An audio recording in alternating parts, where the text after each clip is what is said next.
Hello everybody, my name's Dan and today is Tuesday, January the 21st, 2020. It's about 5:10 p.m. It's 48 degrees Fahrenheit with a wind chill of 46 degrees and the humidity is 51%. I'm sorry I haven't recorded anything in a couple of weeks. I've been sick. I was actually sick this whole week. And so I just wanted to make a video to show y'all a few things. And right now it's the time of year when we should be preparing for the spring, building boxes, putting hives together and everything. And still taking care of our bees. Okay, now Brian at Backyard Bees has a great video out. I'll put a link to it on making the boxes, the brood chambers, supers. Okay, and I'm just going to add a couple of things that I do. Okay, and show you a few things that I've messed up on. All right, now this is a Man Lake Deep. All right, this is the side of one of the boxes. Okay, now one of the things that I like to do is I like to rough up the interior walls of the box. And in so doing, the bees will propolis it.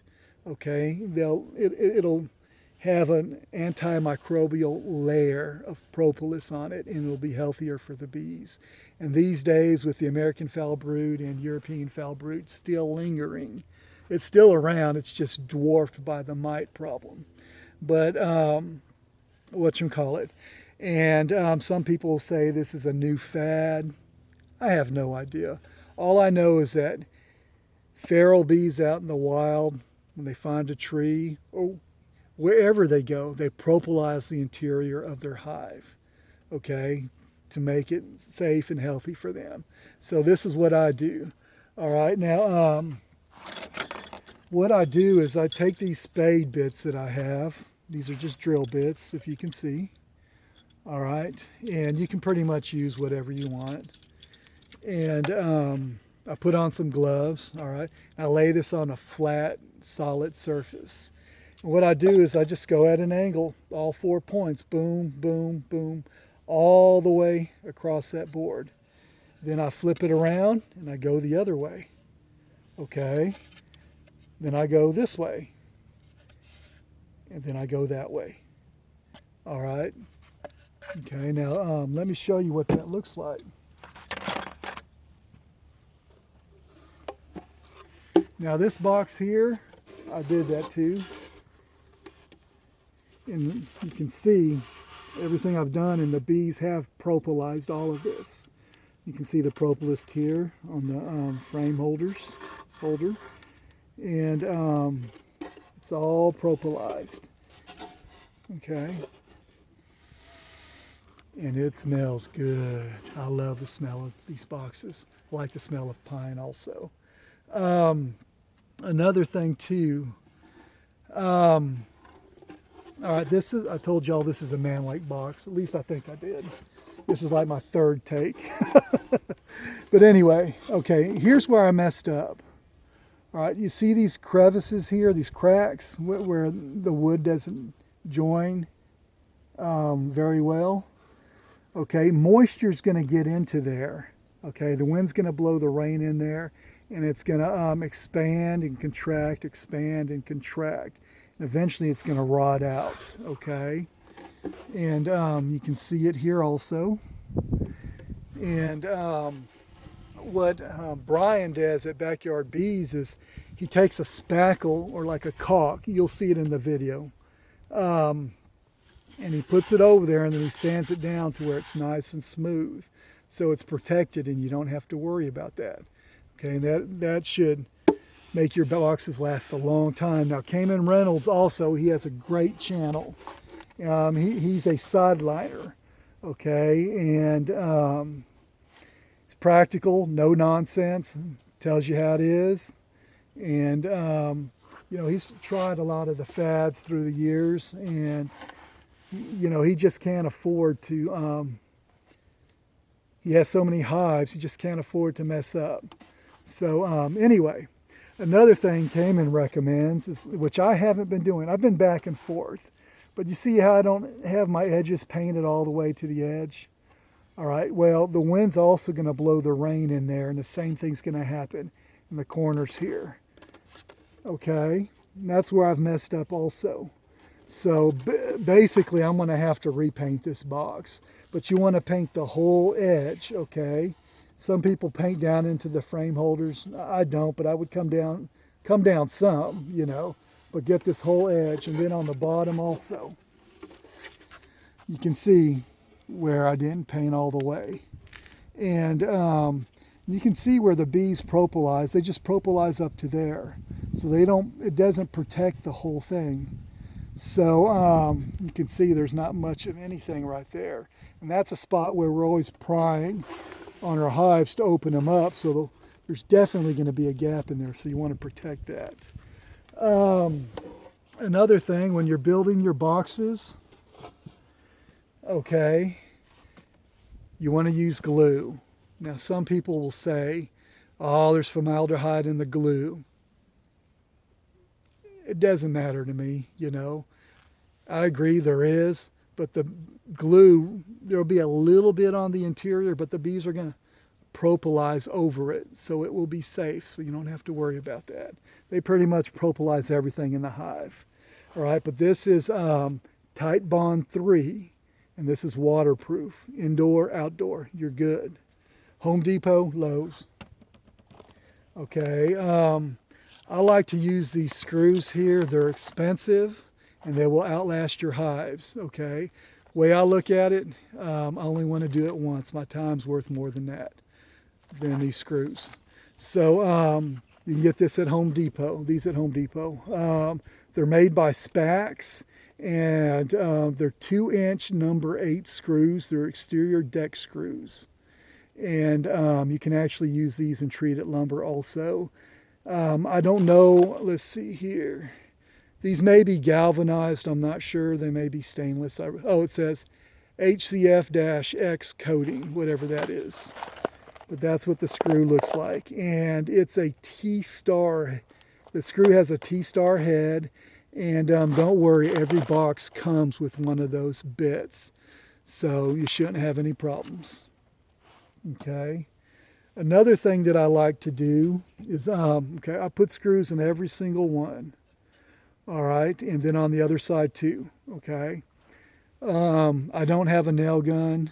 If I did, it's a lot faster. I don't know that I'd use it, but I don't know. I'd have to try it. But the glue is just so important in reinforcing these boxes. But you see this edge here for the frame rest? All right. Thought I heard somebody yell. Oh well.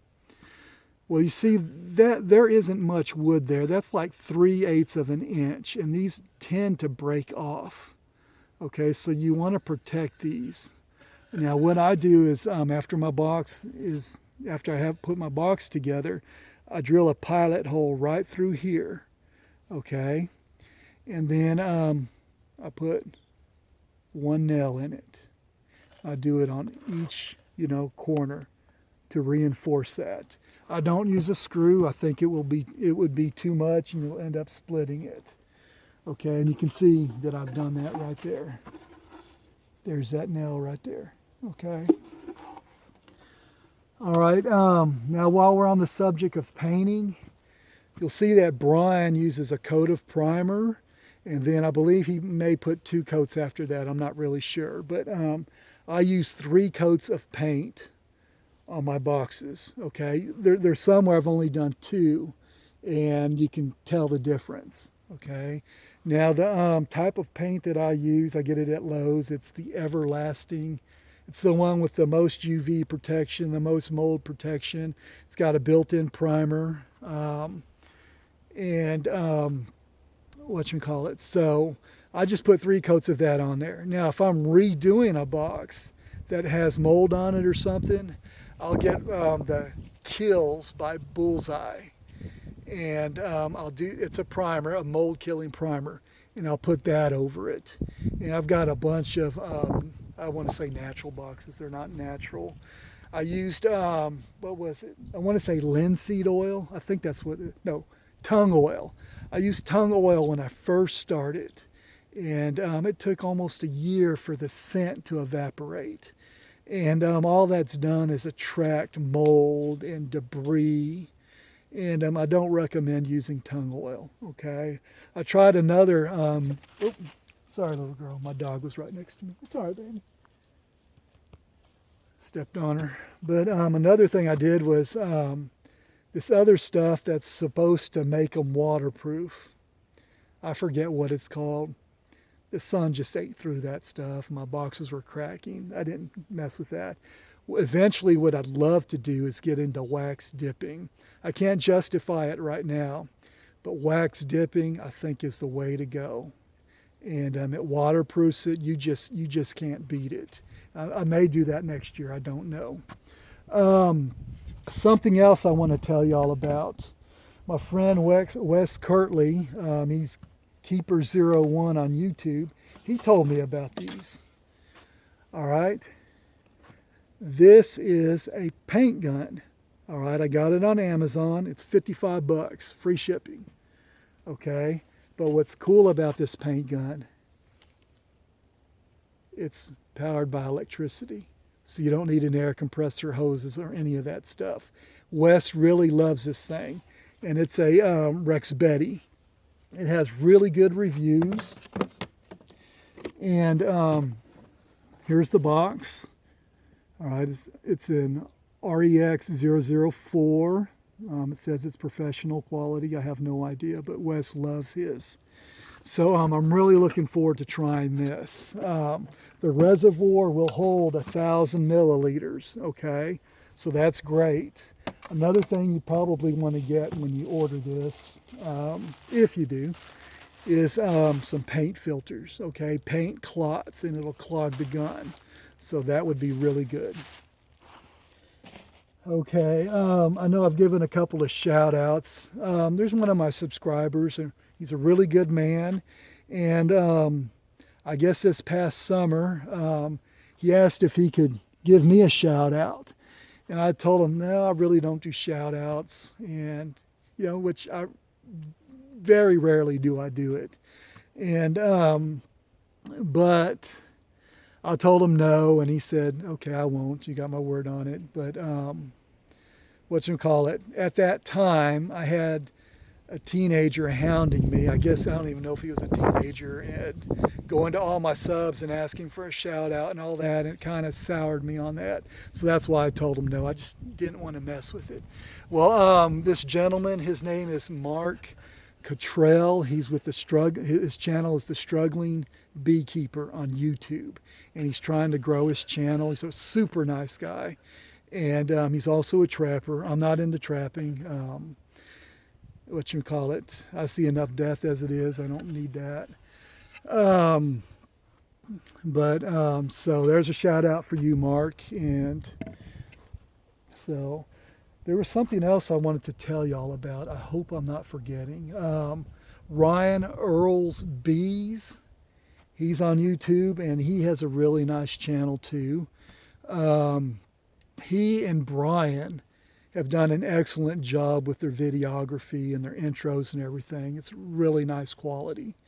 And Ryan has one flash. He's got the American flag, and then he's got another flash of a picture. And it has his roadside honey stand, you know. It's on the honor system. You pay and you take your honey. And it's really nice. And he's actually in East Texas also. He's probably, I want to say, you know, maybe 60 miles from me. Maybe a little further, I'm not sure.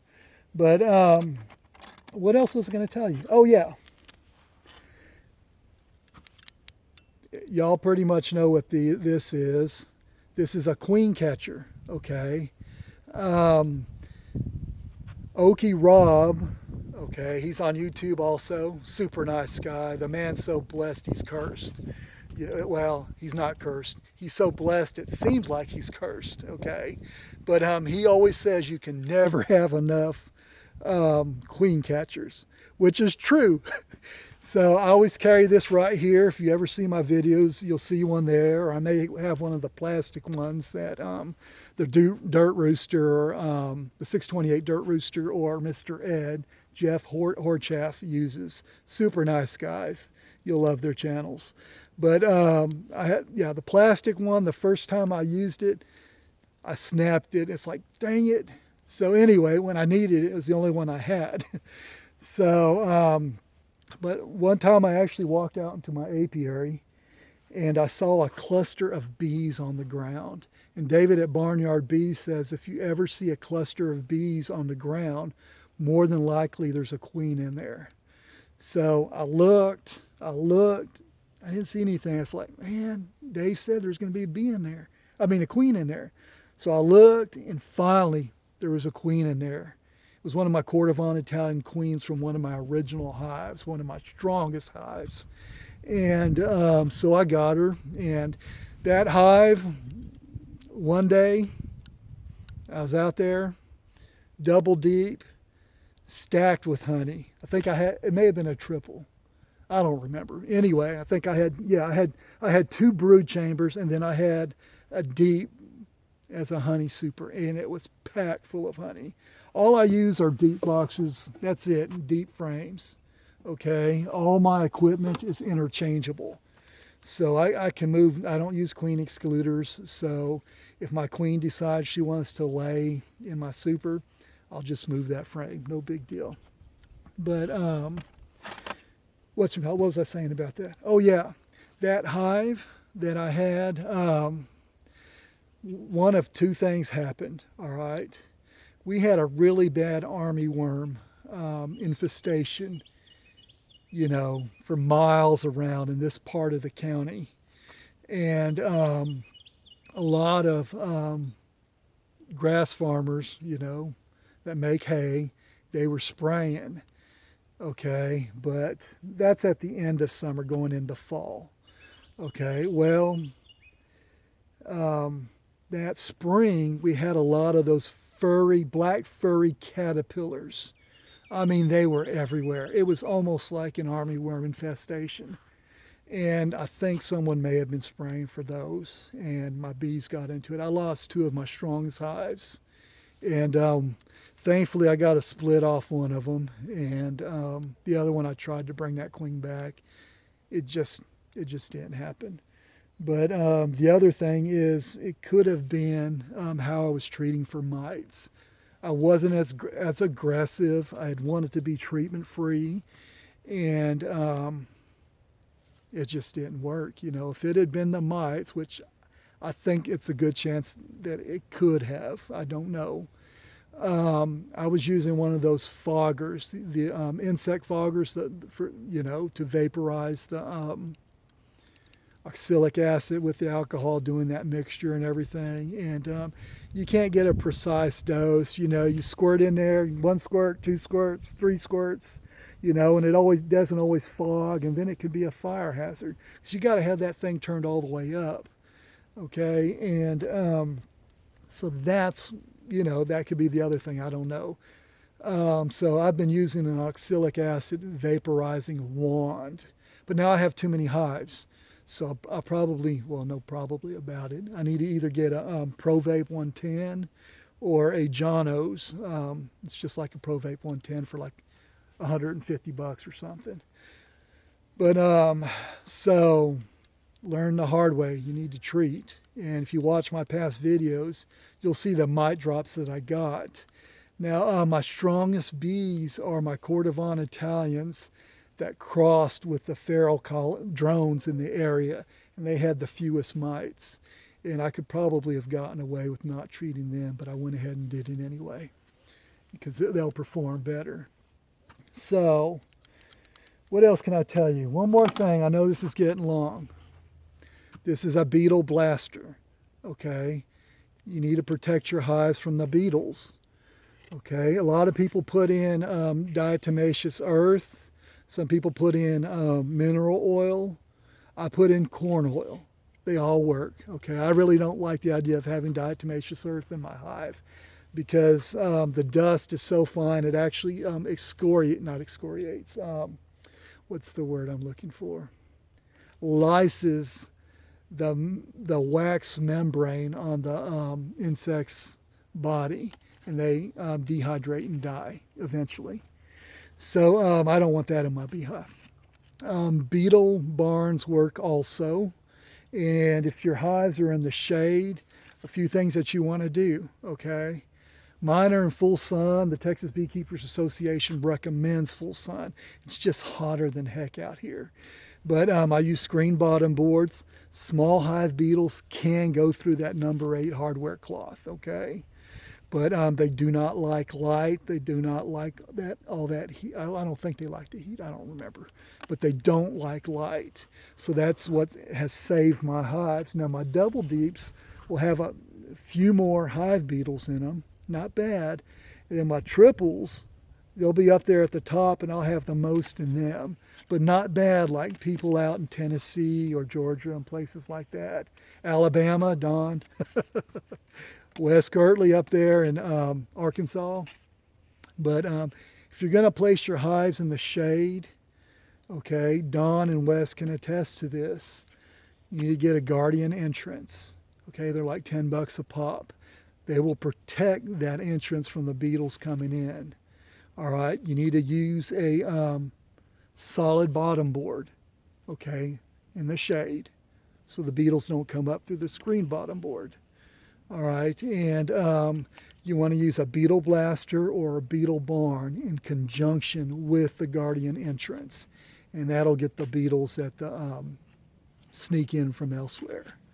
Another thing I want to say about these, you know, people always talk about the bees corralling the beetles, and I'm picturing a bee, you know, I'm picturing a horse chasing a calf, you know, cornering them, and that's what I'm picturing on the bees. It's all right, little girl. And you know, I'm picturing a bee running and chasing a small hive beetle, and eventually getting him into a corner, but I'm thinking, man, that sure is a pain. How in the heck are they doing that? Well, I've actually seen my bees pick up a hive beetle and body slam it, literally. So I imagine, I don't know, but I imagine the bees pick up the beetles and they stick them in there. Pretty cool, huh? So they're not playing cowboy. What else can I tell y'all? This is getting long. I need to hurry up. The cutout hive that I did, and I put them in the nuke, and then I combined the other bees from that cutout that were bearding on the original hive. I placed them in the nuke. They're doing very well. They're building out the comb. They're sucking down that sugar syrup. I've got sections of pollen patties on there. And I put a beetle blaster in there because they had a ton of small hive beetles. And I still haven't looked for a queen, but I don't have a queenless roar. I still have that little vial of swarm commander in there, but the bees aren't congregated on it. So I still need to find a queen. It's just been cold. And the bees that were attracted to that nuke by the swarm commander from my apiary, kind of like David at Barnyard Bees does, he'll take a queen cage with a freshly mated queen and he'll hang it on a tree limb, and the bees from his apiary will congregate and cluster on that queen, and he'll use that for a split. The same principle. They all congregated on my robbing screen. So anyway, I put them in a nuke. They were by themselves. They have not built out any comb. It tells me there isn't a queen. There is a queenless roar, and I'm pretty sure I don't have a laying worker because there isn't any comb. But they are feeding, they are feeding off of the sugar syrup, and there's a pollen patty in there for them too. And they seem to be doing well. Well, I went ahead and put them on top of the nuke from the cutout. Okay, I'm just going to combine them. And right now they're still separated by that double screened bottom board. And they've acclimated by now, but yesterday would have been the perfect day to combine them. It was nice and sunny, lots of orientation flights. It was beautiful, but I was sick. I couldn't. I wanted to do it today, but it's too cold. My bees aren't active right now. I'll hear one fly by, you know, and they're going to get water from my bird bath, and then they come back. But that's why I'm wearing my suit, in case I need to flip it on, flip my hood on. So anyway, hopefully Friday is going to be really nice. I think it's going to be like 61. So I'll combine them then, and then I'll look for a queen. And hopefully I'll be able to get some video of it. But thank you for watching. If you like this stuff, please subscribe. I love talking about bees. I love teaching. And I hope this helps y'all. What else was I going to tell you about all this? I think that's it on the shout-outs that I wanted to do. Yeah. So y'all have a good week. We'll talk to y'all later. Bye-bye.